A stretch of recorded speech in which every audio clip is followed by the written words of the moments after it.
Hello! In this video we will share 10 concrete tips and tricks on how to talk about sex and sexuality with children and youth. Let's get started with our first tip. Create a safe and positive environment. Children need to feel safe to open up and to share their doubts, questions and feelings about sex and sexuality.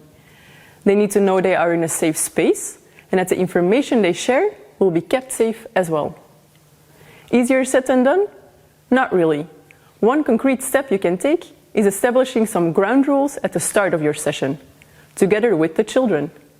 This way, you can refer to those rules throughout the session as well. Looking for inspiration? Then make sure to check out the PDF with Sensoa's Picasso rules, which you can download after watching this video.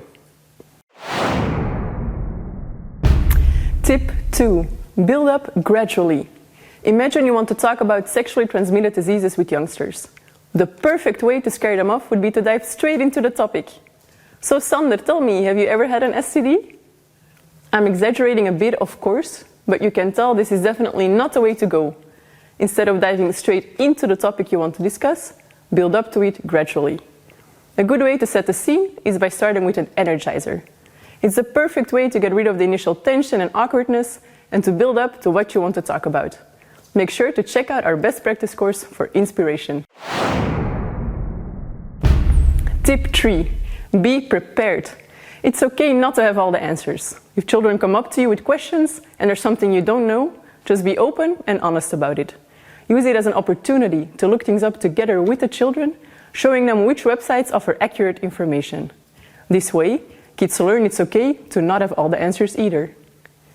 That being said, if you consciously want to talk about sex and sexuality with the children, make sure you are well prepared. Look up information on the topic beforehand and prepare energizers, games and activities adapted to the specific needs and interests of the children and youth you work with.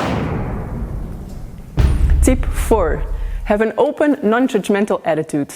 Be open and authentic and show an active interest in what's being said.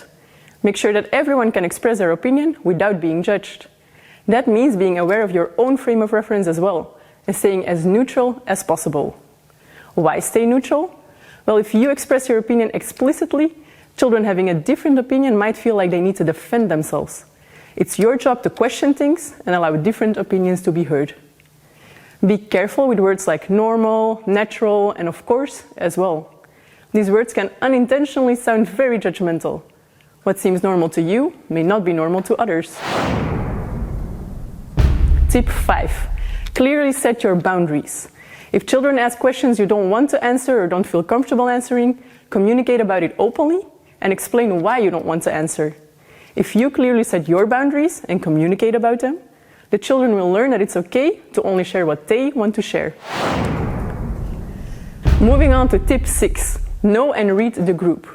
During the intervention, make sure to stay tuned to what's happening in the group and adapt your activity accordingly. Which reactions are given? What's the atmosphere like? Try to actively involve all children. Slow down the talkers sometimes and ask the quieter children for their opinion. Make sure not to force anyone to say something if they don't want to. Tip 7. Focus on the similarities, not on the differences. When working with a diverse group, don't focus on the differences. Focus on the similarities instead. Everyone thinks about their body, everyone falls in love. Safety, security, honesty, respect, trust are important for everyone. Steer clear of generalizations, stereotypes and clichés about certain groups, religions, cultures. All young people are individuals with different interests, questions, experiences, no matter which group or groups they belong to. Tip 8. Be straightforward. We sometimes overcomplicate things when we try to answer questions about sex and sexuality. The basic rule is, if there is a simple answer, give it. Be as straightforward as possible. Which leads us to tip number 9. Use appropriate language. Don't use a language that's too scientific, like coitus instead of sex, but refrain from using words that are too vulgar as well, like get laid. You can discuss which words to use or not to use together with the kids. The synonym game, which you can find on Street Smart Play, is just one example of a game that can serve as a perfect starting point for that discussion. And our final rule, switch it up. Although discussions can be interesting, make sure to offer a variety of methodologies, games, and activities during your interventions. Variety is a spice of life.